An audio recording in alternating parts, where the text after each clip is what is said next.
Hi guys! So, tingnan natin kung ano makikita natin sa collective reading ng love. Okay. Love reading ng collective.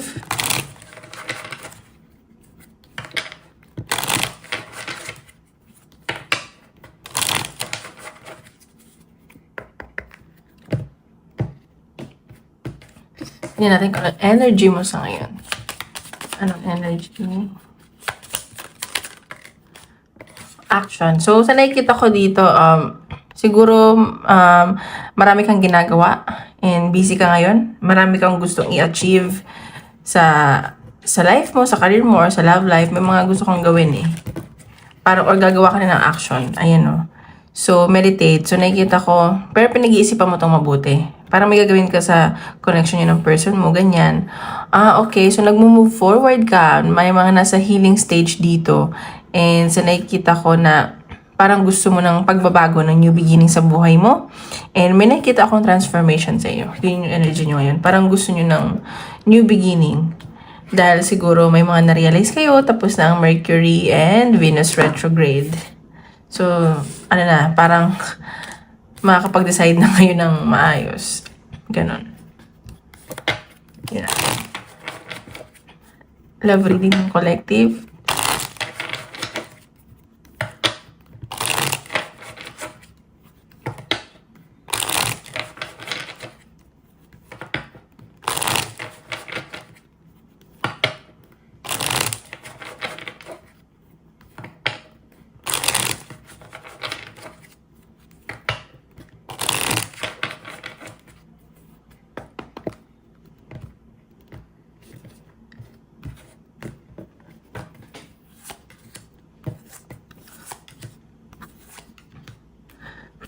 Okay, so sa nakikita ko dito, sorry, may parang naiisip niyo yung past, and may namimiss kayo, may mga broken hearted dito, and sa nakikita ko, sorry guys, tawag dito, ayan, may nakakamiss sa inyo, or kayo nakakamiss sa person nyo, may mga nasasaktan, pero sa nakikita ko maganda ang kaperahan, ayan, may mga temptation, and may nakikita din ako na pag-aaway tungkol sa pera. Siguro yung iba dito, sustento, ganyan.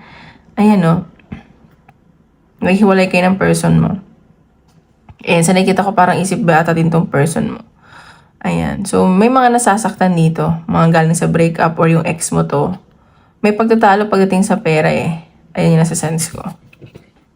May nakikita din ako na biglaan na travel. So, tingnan pa natin. Papakita sa connection. Okay. Love reading ng collective. Oops.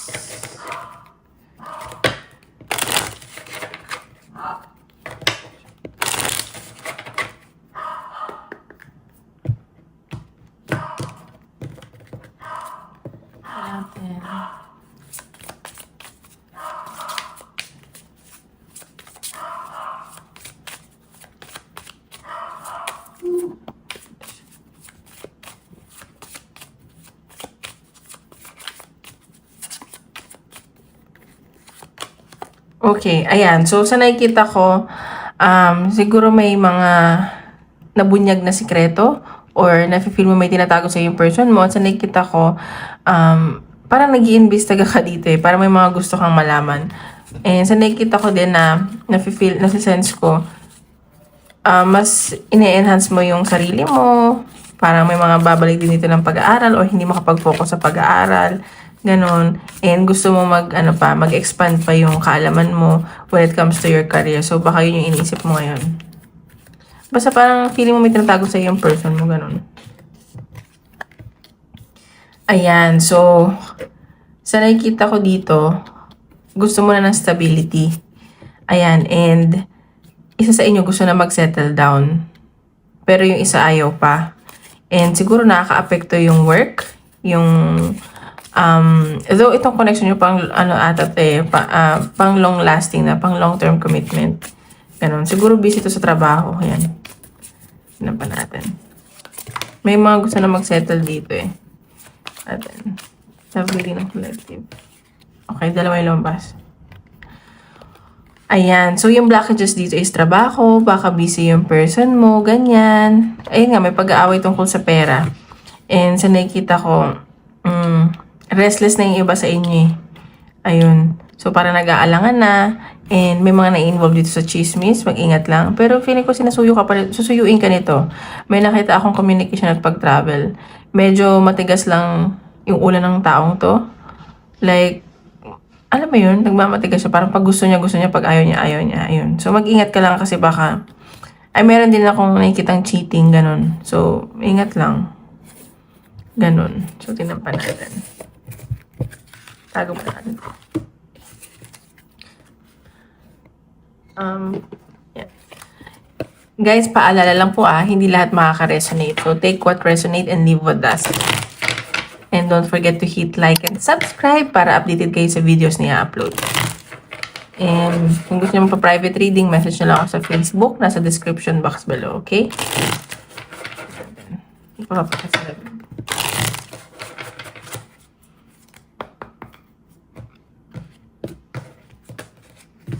Papakita na sa connection nyo ng person. Oops.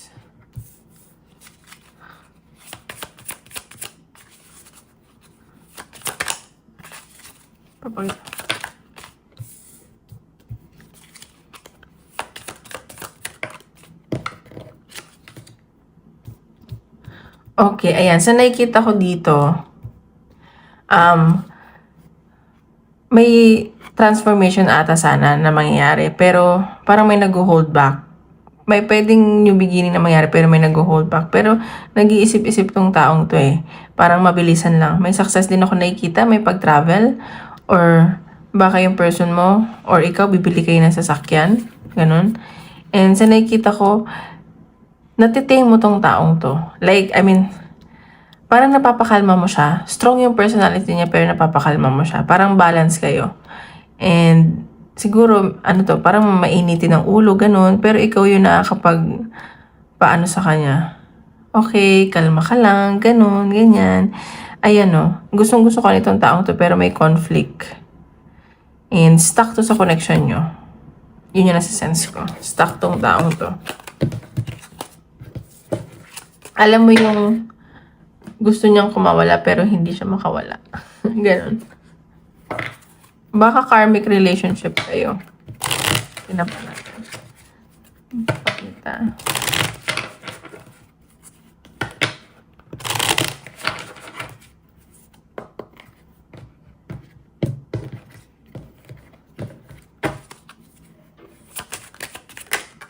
Savings. So, ayan may involved talagang pera. Siguro, yung isa sa inyo magastos, may mga nagsusugal dito, ganyan. And, gusto nyo na mag-save eh. Ikaw din, parang nag-isip na kayo yung pang long term ba? Ganon. Tinapan natin. Parang mo. Okay, friendship. Ayan. So, siguro itong tao to nababarkada, ganyan. And, siguro nakilala mo to sa group of friends, ganyan. Napapagastos dahil sa barkada. Involved dito yung mga kaibigan eh. Withdrawal. So, ayan. So, parang matatauhan ka dito sa connection nyo. And sa nakikita ko, may may bisyo na influence ng barkada na nakaka-apekto sa sa kaperahan niya. Ayun yung nakikita ko. Pero nakikita ko naman na mag-i-stop na to dahil sa'yo. Ayan kasi worth it ka daw. Gusto ka niya. Baka talaga bibili ito ng sasakyan. Ayun, may mga blessing na paparating sa inyo. So, ayan. Parang ayaw niya na maghirap, ganun. Ganun yung okay? So, tingnan natin. Ano ang nafe-feel sa'yo nitong taong to? Tago natin. Tingnan natin. Anong nafe-feel sa'yo nitong taong to? Anong nafe-feel sa'yo ng person mo?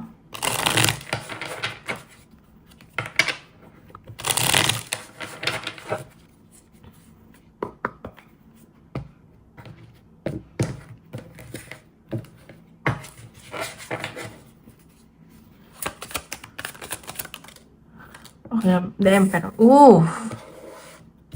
Medyo authoritative tong person mo. Gusto niya siya yung masusunod. Pero nag-iisip-isip to. Parang gusto niya mapag-isa. Pleasure. Uy, lumabas. Sige.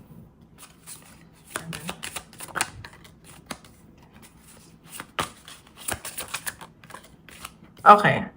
So, nafe-feel niya sa'yo, um, ayaw niya kasi na, ano ba tawag ito? Parang gusto niya siya yung masusunod, or parang feeling niya ma-under mo siya. And sa nakikita ko, nag-iisip-isip tong taong to. And namimiss ka niya, naiisip ka niya. And gusto niya ikaw kausapin, mag-offer sa'yo, pero nahihirapan siya eh. Ano to, affected talaga dito yung finances. Baka yun yung problema. Like, hindi siya makapag-provide sa'yo or hindi siya makakapag-provide. Yun yung iniisip niya. Doon siya nahihirapan.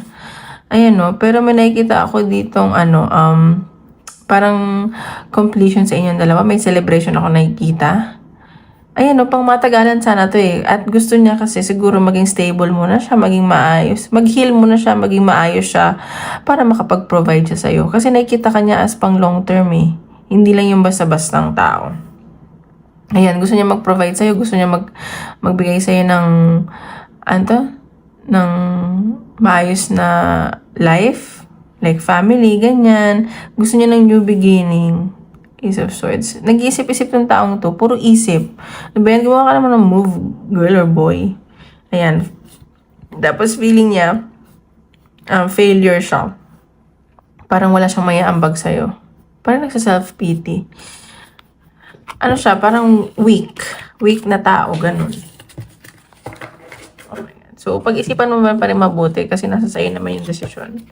Natin ang napipil sa'yo ng person.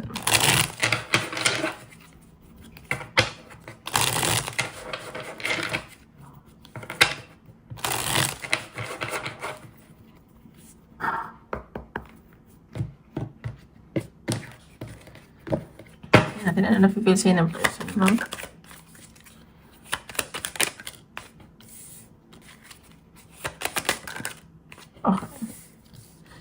See? Ay, nako. Sabi ko sa'yo, if, ang iniisip niya dito is yung finances. Talagang focus sa kaperahan, gusto niya makapag-provide. So, parang inend na lang niya. Or ito yung naging dahilan ng breakup niyo. Kasi, okay sana yung pagsasama niyo eh. Parang yun yung nagiging blockages or challenges niyo is finances. Like, masaya kayo noon. And, sobrang dami nyo pwedeng gawin together. Pero, ang third party dito, ang nakaka-apekto sa relasyon nyo is yung finances, kaperahan. So, baka nag-break kayo. Ayan o, third party. So, baka din may third party.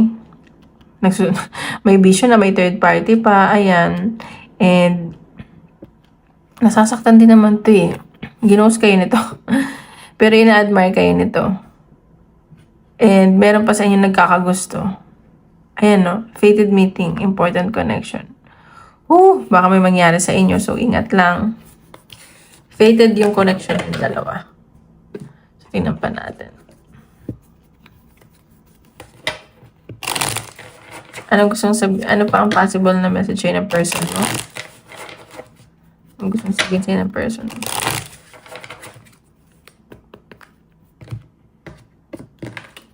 Anong message sa'yo ng person mo?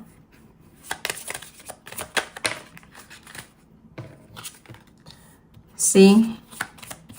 He or she is becoming a better person.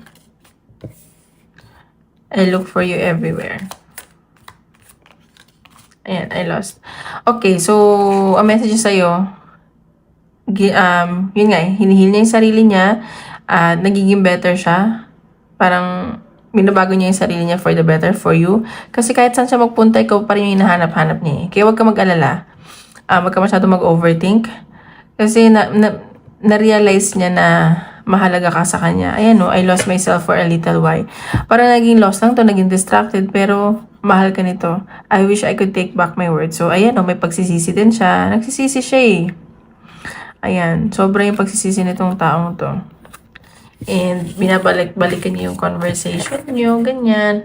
Ganun naman talaga sa huli. Sa huli talaga ang pagsisisi, guys.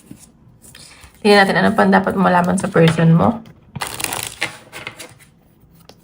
Ano pang dapat malaman sa person mo.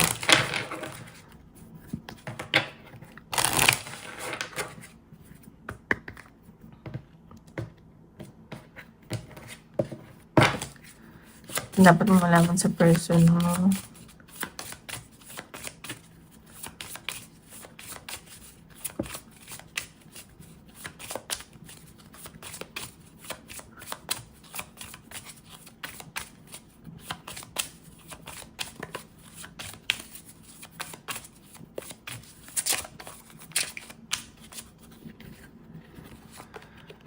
Ayan. Baki ng kadil mo is Gemini, Libra, Aquarius. Or sa chart niya. So, ayan. Kung ako sa'yo, mag-move on ka na daw kasi it's just a waste of time. Or shut it. Ay! Like, mag-move on ka na daw. Or para sa kanya, nag-move on na siya. Hindi talaga, parang hindi talaga siya available. Or hindi ka na talaga kayang like, panindigan at ibigay yung mga needs mo. Ayan. Ayan. So, ano ka naman eh. Guided ka naman ng mga may guardian angel ka. Ayan. So, and nakikita ka din niya. Or inaano ka lang itong taong to eh. Ini-stalk or parang pinapanood lang. Ayan. It's not the right time. Hindi pa daw right time para sa inyo. Ayan. So, kung ako sa'yo, huwag mo na ipahirapin sarili mo, mag-move on ka na, girl or boy. Okay, tingnan natin ano yung possible connection niya ng person mo. Okay, anong possible na... ano daw possible connection? Anong possible na outcome? Possible outcome.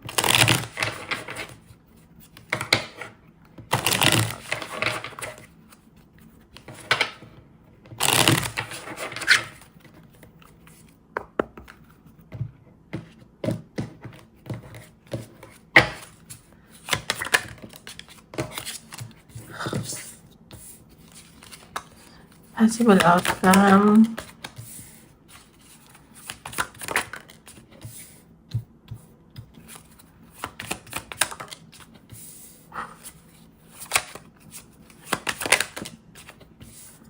Okay. So, nakikita ko to sa ngayon, yung possible outcome, may iisip ka nito in the future. Magdadalawang isip pa din siya. May mga gusto siyang mangyari dito. Like, parang may babalansehin siya. At gusto niya mangyari kung anong tama. Like, may moral pa rin. Ang sabihin ko, parang gusto niya gawin yung kung anong tama. Mag-iisip-isip to. And ikaw gusto mo na mapag-isa. Magkakaroon ng new beginning sa inyo. It's either maayos yung connection nyo or individually magkakaroon ng new beginning, mag-heal kayo parehas, ipagdadasal nyo to. And sa nakikita ko, isa sa inyo, ipag-pray yung connection nyo or may na-manifest nyo. May pagbabago na mangyayari sa connection nyo. Like a big transformation. And sa nakikita ko, may magsisisi tong taong to. Pero ikaw, magbo-bloom ka. Like, magpo-focus ka sa finances mo, sa career mo. Ayan. So, nakikita ko na overflowing yung blessings na paparating sa'yo. Gusto ka naman niya. Ayan, may new beginning. Parang new beginning na paparating sa'yo. Kung mag-end up man kayo or hindi, edi go. And, ayan. Obsessed din tong taong to sa'yo eh. Obsessed. Ayan. So, tingnan pa natin anong possible message in the universe. Message in the universe.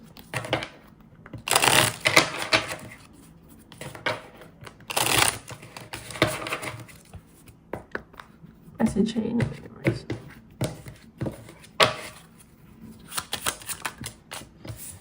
No, this will not succeed. So, ayan. Pinapakita sa'yo na hindi daw siya magsasucceed yung connection nyo. The situation is safe. So, siguro sinasabi dito na mag-move on ka na. Pinapakita message in the universe.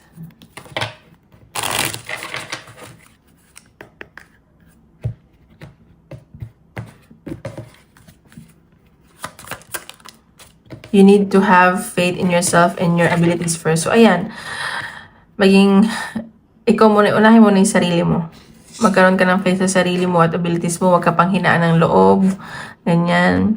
Ayun, may mga obstacles pa kayo need i-overcome. Mag-heal daw muna kayo. Tignan natin advice ni universe para sa'yo.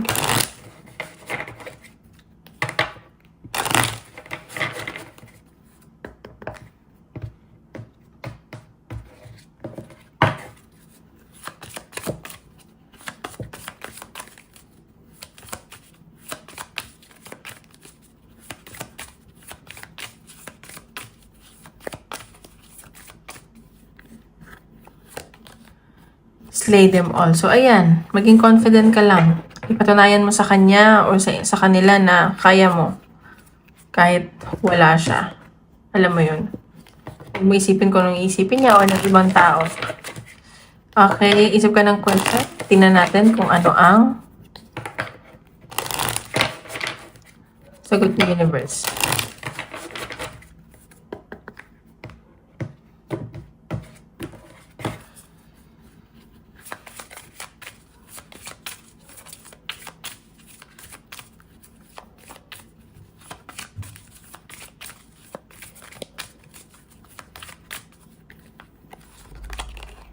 Perfect timing. Ayan. So, lahat ng bagay ay sa perfect timing. Yan ang sagot sa iyong tanong. Maraming salamat, guys!